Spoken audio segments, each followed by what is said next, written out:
Categories or overall points? I think it's overall points. We're a 15-person league. You really gotta pay attention to these other guys. Kelly Oubre might be a good pick. Sixers' best player so far? Yeah, yeah. Aside from, No, no, he's been their best player so I far. was about to say I don't know actually.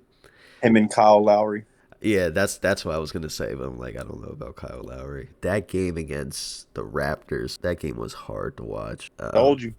Yeah, I was really like, okay, all we gotta really pay attention to is Scotty Barnes and like maybe Grady Dick, but I don't even think Grady Dick scored that well. Like he may have had like 10 points or less, and Scotty Barnes probably had like 20, but that was expected. But that was a hard game to watch. Yeah, man. Like I was saying, without Embiid and without Paul George, I never have confidence in the Sixers winning games. Yeah, Love Maxey to death. He's a great two. He's not a one. yeah. He's not a guy you build a team around. Looked all right last season when he has Embiid to like play off of if he's playing the one, but if he's playing the one with Andre Drummond, not that it's Andre Drummond's fault, but he's just a more suited to like Kyle Lowry. I felt Yeah. like just watching from that first game, even though Kyle Lowry's a little bit older, he probably should have started. Eric Gordon just didn't really do it for me that first game, like a mid range or something. I think he only finished with like 2 3 points.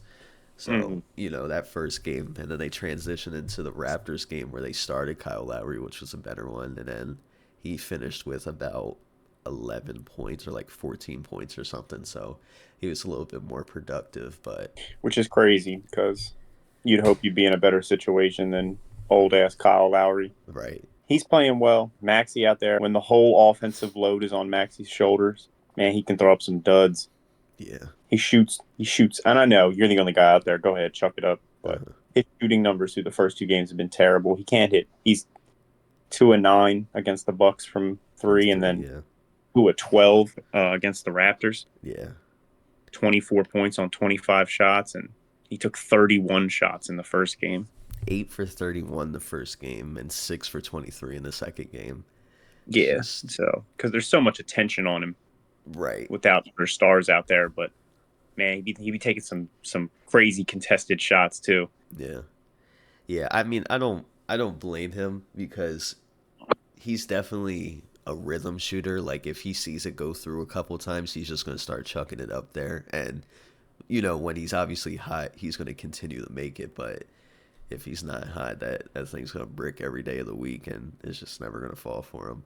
But that's why Kelly Oubre is like almost getting damn near a 30-point game or 25-point game in both of the first, because it's like you're expecting him, but that's not like your main game plan is to stop Kelly Oubre. So Yeah, he's getting a lot more looks, but it was a hard game overall. I mean, it was a productive game for the role players in the first two games, especially Kelly Oubre. But even in that first one with like Yabusele and Caleb Martin and Kyle Lowry getting in like the double digits in the teens era, and then the second game was kind of the same thing, but a worse game overall for everybody just because of the amount of shots that we made total and then the amount of fouls that we were committing like throughout the entire game. I don't know the amount of fouls called that was on us and the amount of fouls that was called on the Raptors and the difference between the two, but obviously just being a Sixers fan, it felt like a lot more were going towards the Sixers than it was going towards the Raptors. Um, Obviously, Andre Drummond getting those quick 2-1s kind of hurt us in the beginning, having to put Yabusele at the five, which is not too crazy to put him there.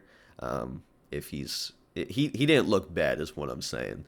no, he's looked Especially, good through the first two games. yeah, yeah. So it was just a bad game. I think they made 29.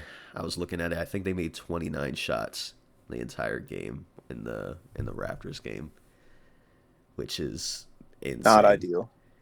Talking about almost averaging 100 possessions in a game. Like there was only 76 possessions in this game, and they made 29 of them. So shooting at 38% is crazy for the entire game.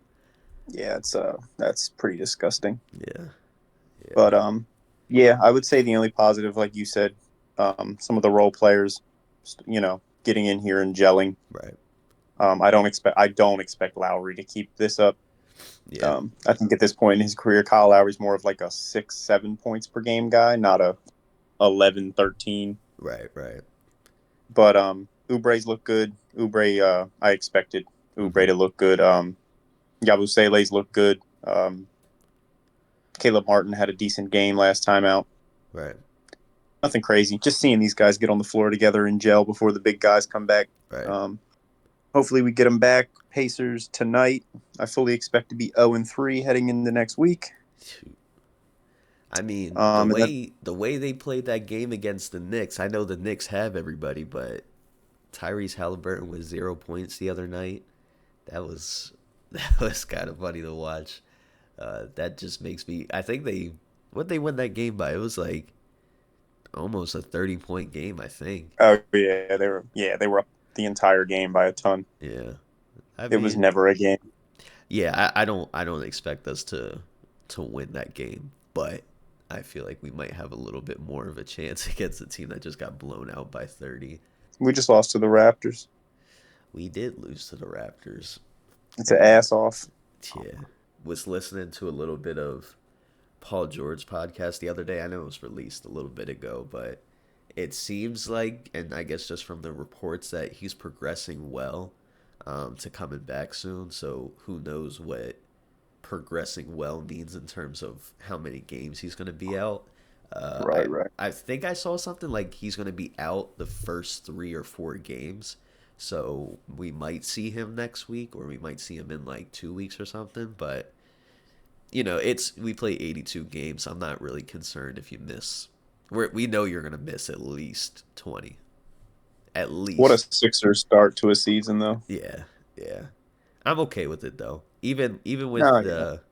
the Embiid staying out too. Like I'm seeing a lot of people, and I understand the hate or understand people being upset, but I've seen a lot of people being mad that Joel's not playing. Not worried about him missing these early games. I'm not gonna lie. I was upset too that like it kills me with this conditioning thing. Like, how are you not conditioned for the start of the season? Uh huh. Um, it's not an injury thing. You were playing in the Olympics. Right. So I know it could be an injury thing, but it's not an injury from last season.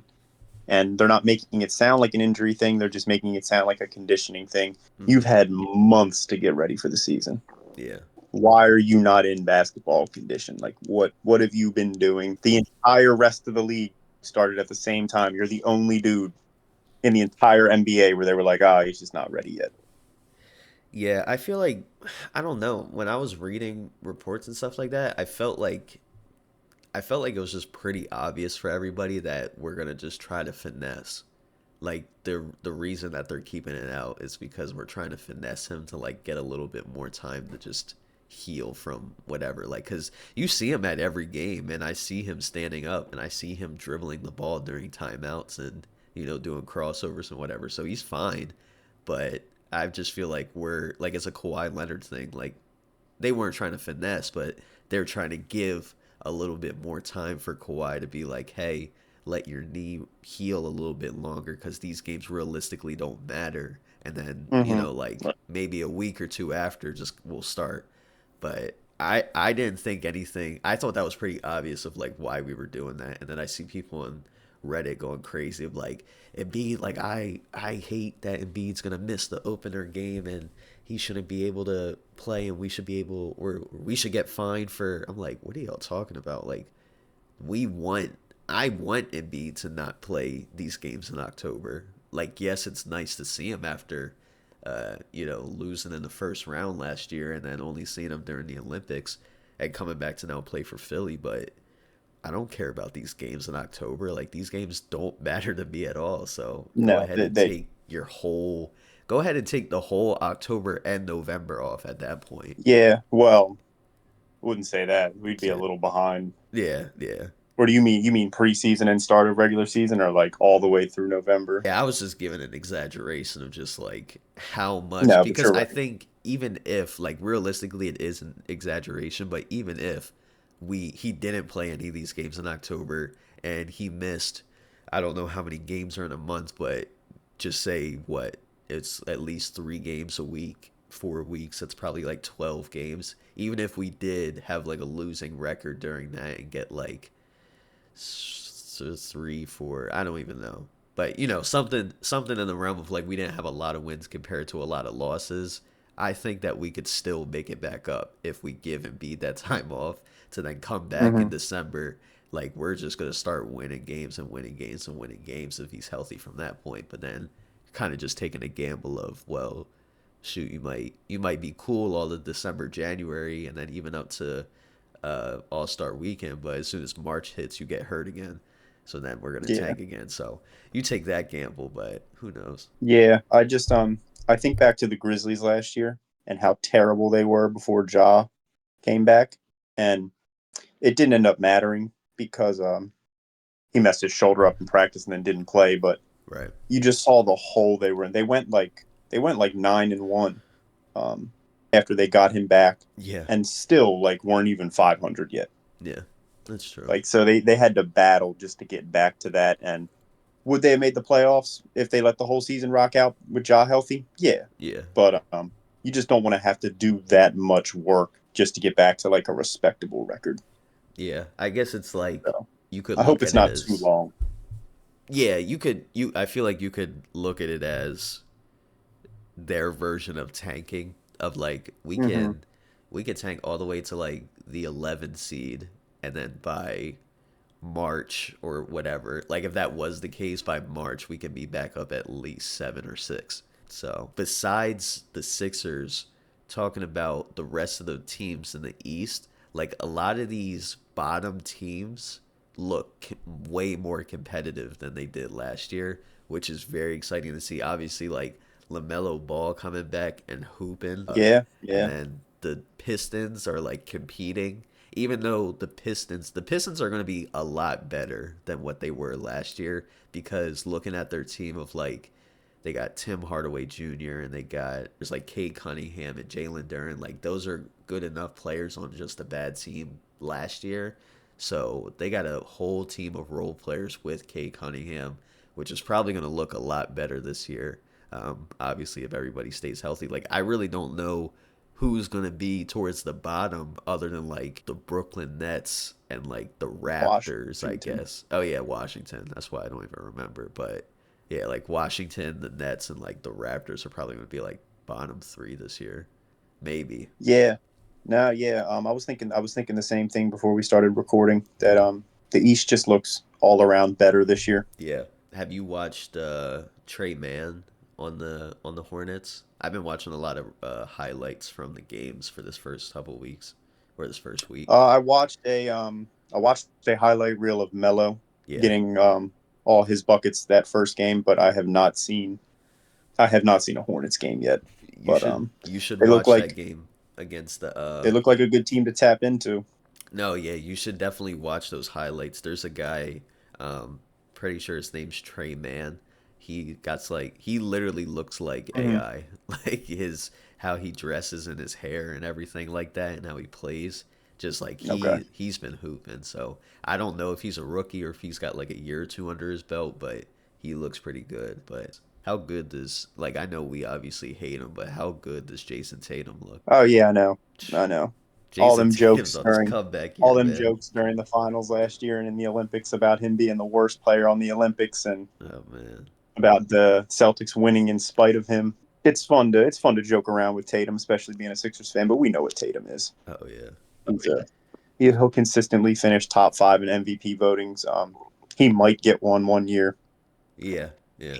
Um, Contrary to popular belief, he's the best player on the Celtics team. The Celtics have a very strong all around team. He makes that team go though. They're not the same team without Jason Tatum. Yeah. No, No, I was. Jalen Brown's nice, but he's not Tatum. He's not Tatum, but I don't think they're definitely like there's no number two player on that team. It's definitely like Jason Tatum's 1A and Jalen Brown is 1B to me. Yeah, I could say that. So no, the league is looking interesting this year. I like the East. I like what we're seeing with it. So it's not just like 6 teams on the East last year, just like completely terrible. So you only got to worry about the other 6 or 7 or whatever it is. Um, Yo. It's another reason I don't want Embiid out for a while, man. Yeah, Competition looks stronger this year. that is true. That is actually more true. So I can definitely more agree with the statement from earlier that about that being wrong of him being off that long. But Yeah, um, I don't want him. I don't want to be 4-12 when he gets back. yeah, yeah, no, yeah, that would be Um, bad. We would definitely be like 11 or 12 or something. but with Maxi just out there trying to play hero ball and him not on a heater right now, it Yeah. just Maybe something changes with Nick Nurse. Like obviously you saw from the first game to the second game of how saw that Kyle Lowry was performing a lot better than Eric Gordon. So he's like, you know what? Let's move him to the one, put Maxi to the two, or however they did that, and let him start game two. So now, hopefully, after having those two games and seeing it was kind of the same production with Maxi, but just a little bit less shots this time. I think it was mhm. like 8 shots less that he pulled up. Maybe they switch something again where maybe they rotate him a little bit more, or they put a different lineup in there. Maybe put in Eric Gordon at the three helps. Like I don't know what would help more. I think having like KJ Martin out there starting wasn't that great, even though he is a better defender. But maybe having like an extra option for Maxi to like kick and drive to, so he feels like he doesn't have to like run in and try to get a shot off because he knows he has KJ Martin that can't shoot, and then Kelly Oubre that is more of a finisher. So maybe he just feels like he's in a box, like he can't drive and kick because he doesn't have Mhm. shooters around him. So maybe they switch something Yeah, up like that against the Pacers, depending on how they're gonna do. Because if you got Miles Turner in there, like obviously Maxi can finish about around big centers, but Miles Turner is definitely more frightening than anybody on the Raptors. yeah. You don't want the game plan to be hope Maxi drives and continuously finishes around Miles Turner. Yeah, yeah, That's yeah, going to lead to another 5 for 27 night from Maxi. exactly. I saw a couple of clips from that fight between Wemby and Dylan Brooks, but I didn't get like the whole gist of it. I guess like Chris Paul was also involved in it. What happened with that? They're just Dylan Brooks being his usual dumb self. Yeah. I'm sure he heard the whistle blow 37 times because it did, and he just sat on the ground. He just kept wrestling for the ball. I don't. So Chris Paul punched Dylan Brooks. It said that it wasn't anything. It looked like it. It looked like he wasn't. He obviously like didn't throw one, but as Yeah. he was like trying to pick up Wemby or like grab the ball or something, it looked like he just like threw his hand down really quick, and it Hmm. tried to like grazed him a little bit. And I think he got pissed, or Dylan Brooks got pissed when they started pulling him away after that. Um, yeah, I don't know why. I like guys like Dylan Brooks. I think they're good for the league yeah, because at the end of the day, the NBA is for entertainment. right. You need you need guys like that, but in the moment you're watching it and you're just like, all right, what are we doing here? Chris Paul is funny too. Like even with arguing with Jimmy Butler the other day. Who'd he push? He pushed some white boy or something on the Miami Heat. I think it was Hmm. Duncan Robinson or somebody. I don't remember, but he like fouled him or pushed him out of bounds or something like that. And Jimmy was talking to him. Like I obviously we don't really like we're not watching basketball to see people fight, but it is obviously entertaining when people like get there like that. I think in the Bucks game Andre Drummond and Gary Trent or like some guard got like tangled up on a rebound or something like that. And then they were Hmm. like beefing for 3 seconds, and it just like Yeah, yeah. immediately makes you sit up in your chair for a second. I'm like, oh yeah, it's about to pop off for a second. But Hoping for what was it, Brandon Ingram? Was yeah, it Ingram? it was Brandon Who? Ingram and James Harden, Chris Paul and Rondo. Rondo. Yes, Yeah, Rondo was the other one yeah. involved. Yep. Or even the tangle a couple years ago with Joel and Cat too and Ben Simmons. Putting him in the headlock. Putting them Yep. in a headlock. Yeah, that was Yep. funny, Yep. man. Yeah, that was fun. Hey, man. Like I said, sports is all entertainment. I'm not out here to watch anybody get hurt. A Right. good fight's fun in any sport. One of the best things in baseball is them stupid benches clearing brawls. Yeah. Yo, it's funny in baseball. like benches will start to clear, and it could be something that obviously isn't going to turn into like a big old fight. Yeah. It never matters though. Yo, both teams' bullpens always run out from center field and make the trip all the way in. And then by Uh, the time they get to the infield, everybody's going back to the damn dugouts anyway. It's like, why did y'all right. just bored out there Right. Right. waiting to pitch? Y'all just, but they just, oh shit, we got to get involved. Like, no, I you mean, it's don't. a long ass game. I would do that too. Yeah, I'm right. I'm just bored. I'm trying to trying to stretch get my some legs. action. Yeah, right. Ain't even nothing going on. You know, that actually just popped into my head when we were just talking about them. Have you seen the trade rumors, or not trade rumors, but just like one good interest and one bad interest? I'll talk about the bad one. Talking a lot about PJ Tucker might be coming back to the Sixers. I'll literally end my life family friendly. I'll do something bad to myself. Uh, But bro, if you PJ collect. Tucker comes back, um, that I don't really care to talk about. But I've saw some stuff about Jonathan Kuminga maybe coming to the Sixers too, which I really enjoy. I really like Jonathan Kuminga's play. He could definitely fill. I don't. What's he play? He plays a forward, He's right? like a he's like a three. Yeah, yeah. I mean, Could do a job. depends. He I'm can make I'm it just work. trying to think of if he would be in that starting lineup or not. Move Paul George to the four. Who's at the And two? Kelly? yeah, I was just. I mean, yeah, I guess you could just kind of have.